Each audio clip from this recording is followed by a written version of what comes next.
هوای آلوده، برای ولیعصر و درختای فرسوده، برای پیروز و احتمال انقراضش، برای سگهای بیگناه ممنوعه، برای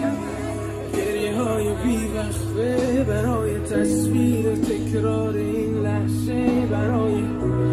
چهره‌ای که میخنده، برای دانش آموزا، برای آینده، برای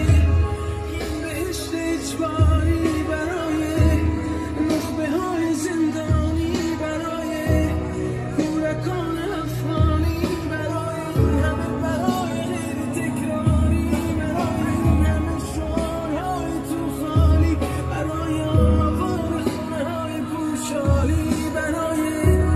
احساس آرامش، برای خورشید پس از شبای طولانی، برای غوصای اعصاب و بیخوابی، برای مرد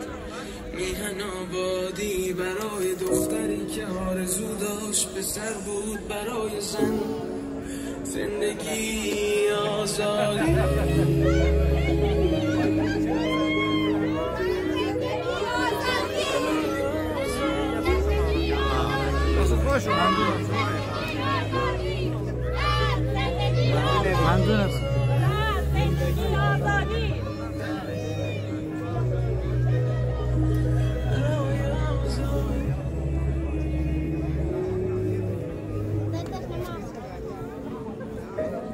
برای توی کوچه رقصیدن، برای ترسیدن به وقت بوسیدن، برای خواهرم